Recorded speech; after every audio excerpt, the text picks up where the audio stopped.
BC is not only known for its great winemakers, but for its creative artisanal cheese makers. Once a month or so, we invite Chef Garry Steele to Studio 4 to enlighten us and make up something marvelous, or some things marvelous. It is my pleasure to welcome Chef Steele back to Studio 4 to do just that. Hello, young lady. Hi, cowboy. It is a things day today. I'm thinking. I have a plethora of stuff. Well, sometimes you bring a couple of pomegranates. I know, and try to stretch it for 15 minutes. I know. And now it's going to be like, don't speak, quick. Don't speak, quick. Talk, no. We've allowed you time today Thank you, to yes. create. We're going to take a nice, big, relaxing breath and enjoy our cooking today. So you're making a goat cheese souffle? No. No. But that was sweet of you 30 seconds ago to ask for it, and no, a week ago when you were begged for ideas and nothing came, that's, you know, that's quite all right. Okay. No, today we're going to, we're talking, artisan is exactly what we're talking about today. All of the cheese that we're working with today is artisanal. Most of it, in fact, out of the 4 cheeses I'm showing you, I know that 3 of them are not only made in the facility, but the cow grazes in the farm and the milk is milked on the farm. And there's a couple of terms for that. One is just farmhouse cheese, and the French one that we'll show a little later is a fermière, which is the same name for that thing. But artisanal means? It's that they're not mass-produced, they're not being produced in factories, they're all being done on small family-owned farms and hand-touched. Right, it's not Cheese really... Whiz or Velveeta. No, good God, no. This No. is real cheese. And you'll actually see me cut them with different things because they are real cheeses. Okay, so some raw milk, some so not. Yeah, we have cow, we have sheep. So we're some are raw, some are partial, so we'll show you that. But first, the first thing, we're going to make 2 recipes today, and we're going to show you a whole ton of ways of using it. But in the skillet here, I have 1 Vidalia onion, that sweet white onion, and a red onion, and I put these on when you started talking. I smelled them. Yes, they've been I have one of the most famous through. Artists in the world on the show. I love his name. Ian Wallace, and I'm saying, do you smell onions? And now we're getting little tears in our eyes. Little cries. So yeah, I just used the sweet Vidalia and this red onion, and the reason that I wanted to use the sweet one instead of the regular harsh white one is that I for that exact reason, I didn't want the acid coming out. I wanted sugars coming out to melt. So is a Vidalia like a Walla Walla? Yes. Yes, Sweet. the same sweet, kind of lovely. So in there are the onions, and with a tablespoon of our coconut oil that I just adore and live by, and a tablespoon of butter. And the reason that I added butter, I know I rarely do, the reason I added butter, flavor, just purely and utterly flavor. Okay, salted, not salted, doesn't matter. Unsalted, we used unsalted butter for this. Okay. So, and I just put a little bit of fleur de sel in there, which is the salt that I like. And everyone's been asking me, okay, Garry, what is fleur de sel? So in the recipe, you'll actually see it's called fleur de sel. And I specifically asked for it this time because it's sea salt. It's sea salt, but it's a very rare kind of sea salt. From France. This is from the Mediterranean, the southern tip of France. About once a year, the salt actually rises to the surface of the ocean and floats. And they just go in and skim it. So it's not bleached, it's all naturally it's pure done pure. And There's nothing. Unlike sea salt, which is extracted from the brine, this actually self-produces. Okay, so this is really fleur de sel. Really is fleur de sel. Meaning it floats. Yes, well, and the can flower you of the sea. I float really beautifully, I'm not a actually. Are you a sinker? I'm a sinker. Are you really? No, I'm a floater. I am just going to start this brie. You've I'm been going to give it a woodworking quick. this morning No, too? well, That's this is a fabulous cheese slicer, and I want to thank. I want to get his name right. Wayne Helfrich.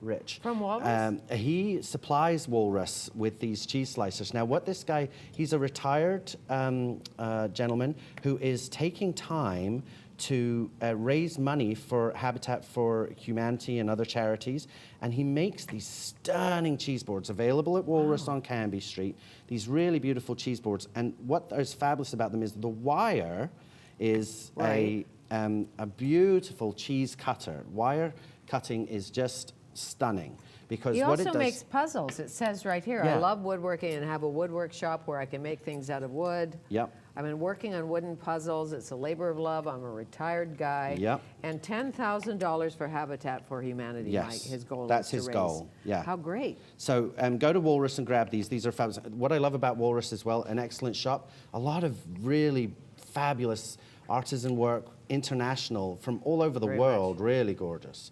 Walrus on Canby? On Canby, Yes, yes. and they showcase Specifically, amazing and, artists, yeah. things you can't find other And places. really, really interesting things I've only ever seen in one other place, and that was your house, to be honest with you. Well, that.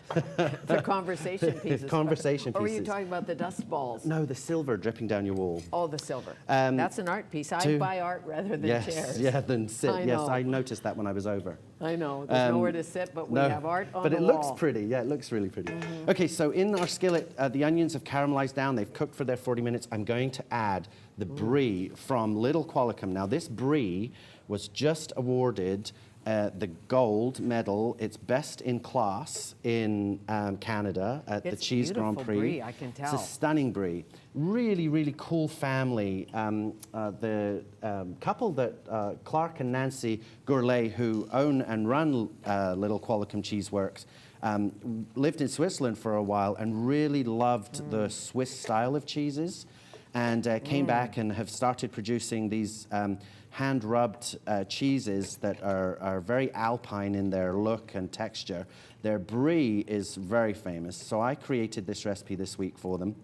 That looks delicious. This is really, now, this as an appetizer, fabulous, enjoy, yummy, No yummy. kidding, on a cracker. On a cracker, looking stunning, really lovely. But Really lovely. Or could we you are going just put to the go. whole wheel in the oven and drizzle that over? Yes, you could do the whole wheel. Yeah, for sure, you could do could. the whole wheel. Okay. But I'm more about the amazing look than the, you know. I understand. So- You're an artiste. I'm an artiste. So yes, as an appetizer, I'm just going to take some of it, just put it on our beautiful board. As an appetizer, really beautiful, really lovely. But this is a fabulous recipe. Let me just clean that part up from the counter. You knew I was going to say I was waiting on you, so I thought, no, I'm not going to let her. Okay.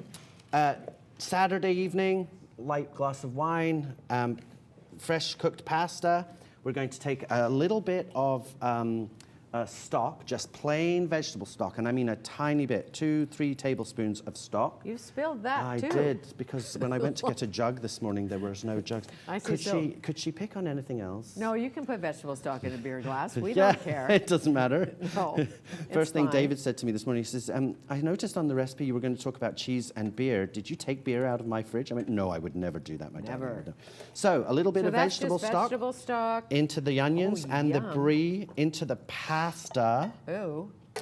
Al And, dente, the pasta. Al dente. Just give that a lovely mix around. And this is a fabulous Saturday night dinner. Just a glass of wine, A little salad. a little salad, a lovely bit of crusty bread. We're going to get some really cool bread in a second. Another Let me beautiful just, plate. You've been I just raiding the cupboards. raid your cupboards. That's what I do. Apparently. So I just raid your cupboards. Just a couple of dots of brie on top, and I'm going to just squeeze by you. This is my herb garden Am I in from your the way? house. You are in my way, but it's Fine. quite all right. Could I go for coffee? This is red vein sorrel. Love red vein sorrel. Great look to it. Really cool little supper dinner using kidding. the recipe. Can I put That's that a just great there? herb garden, yes. That's my herb garden from the kitchen. Okay. So now we're going to move Oh. on to our second From your dish. boat? From your houseboat? Yeah, that's the one that What a sits in my great kitchen idea. window, and it's the one I cook with. In our skillet, we have just a regular Water. vegetable oil. Water. Just a Okay. regular vegetable oil. I'm going to, because we talked about the Little Qualicum cheese. Now, the great thing about Little Qualicum cheeses as well, all milked on the farm. They have an amazing footprint program with their carbon footprint. They do a fabulous job there with their carbon footprint. They don't use pesticides. Everything is naturally done within the farm. And the furthest the milk, you know that they don't actually chill their milk.